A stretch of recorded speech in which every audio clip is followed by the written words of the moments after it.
იმის ქვეშ ვარ, იმ შთაბეჭდილების რაც ვნახე, ხო, ახლა პირდაპირ ეთერში საუბრობდა ადამიანი და მიუხედავად იმისა, რომ იმ პირს, რომელიც დაესხა ხაბეიშვილს დაუპირისპირდა თუ რაც გააკეთა, იცოდა რომ ეს ეთერია და ასე შემდეგ, ანუ შემაკავებელი მომენტი ვერ დავინახე, ხომ და ძალიან სამწუხაროა, რაც მოხდა.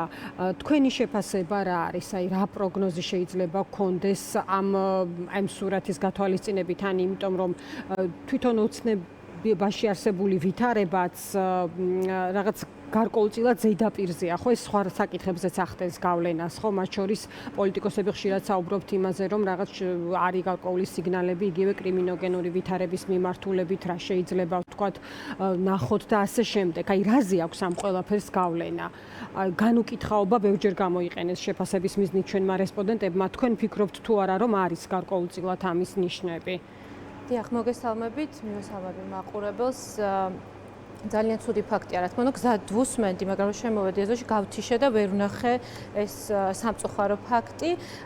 შეფასებით ნაწილში მე ვიტყოდი, რომ ეს არის მანიშნებელი იმის, რომ ის თანმიმდევრული გზა, რომელსაც პროდასავლური პარტიები მისდევენ, გარკვეულწილად აისახება შემდგომში უკვე პროცესებზე, რომელიც მიმდინარეობს ქართული ოცნების პარტიის შიგნით და მის ირგვლივ. და ეს ძალადობაც არის ერთგვარი გამოხატულება, მორიგი გამოხატულება, როგორც ჩვენ ვხედავთ, უკანასკნელი თვეების მანძილზე, არაერთხელ დაწყებული სატელეფონო მუქარებიდან დამთავრებული ფიზიკური ძალადობით, ესეც არის ერთ-ერთი გამოხატულება, ის რაც მოხდა დღეს. ეს ხომ პირველი შემთხვევა არ არის, როდესაც პოლიტიკოს პროდასავლური ძალის წარმომადგენელს ფიზიკურად უსწორდებიან და მათთვის არ აქვს მნიშვნელობა, ეს იქნება პირდაპირ ეთერში თუ კადრს მიღმა.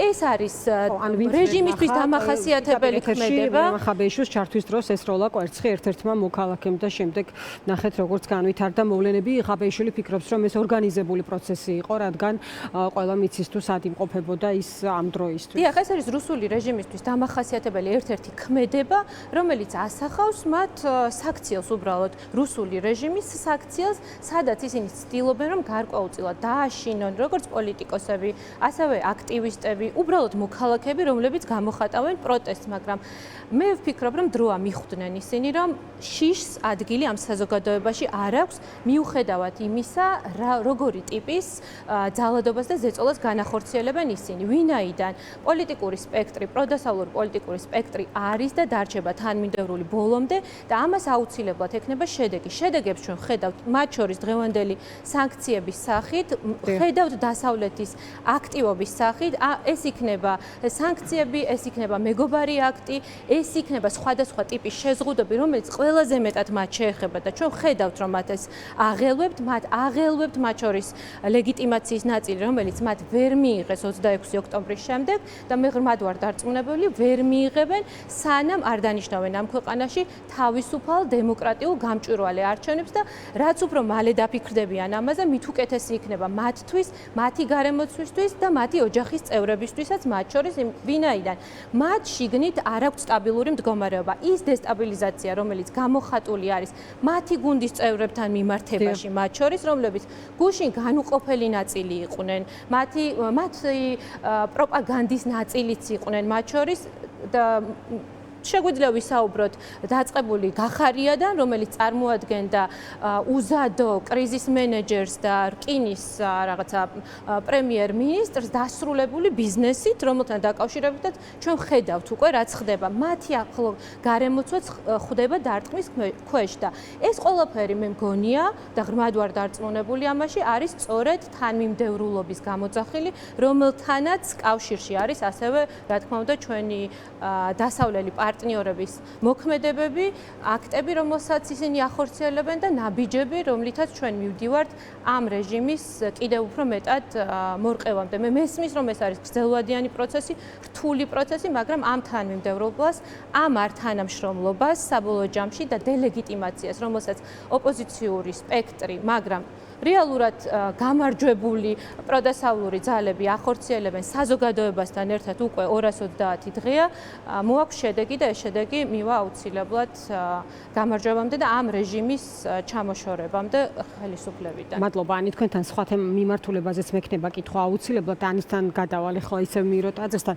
ან ვიზა ლიბერალიზაციის საკითხი ახსენეთ თქვენ კონკრეტულად და ის განცხადებები, რომელიც ჩვენ მოვისმენეთ, აი რა დასკვნის საფუძველია, როგორ ფიქრობ, ამის შემდეგ ნახეთ ჩვენ ევროკავშირის საელჩოს მიერ გავრცელებული ერთგვარი გზამკვლევი, საიდან დაიწყო პროცესი, როგორ შეაფასა ევროკავშირმა ეს თავის დროზე შეუსრულებლობა ამ ყველაფრის და რა არის ამ ყველაფრის ფინალი, ხომ? კიდევ ერთხელ განმარტეს, რომ აგვისტოს ბოლოა სახელდება ბოლოვადად და ამის შემდეგ უკვე შესაძლოა გადაიხედოს uvizო მიმოსვლა.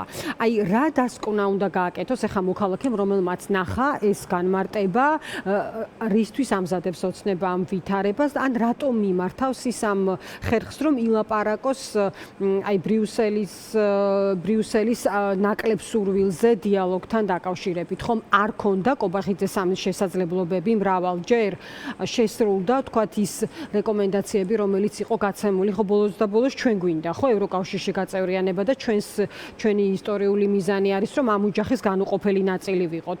აი რასთან გვაქვს საქმე? ანა, ჩვენ გვინდა, მაგრამ ბიძინა ივანიშვილს და მის გუნდს არა. სხვაობა ეს არის. ჩვენ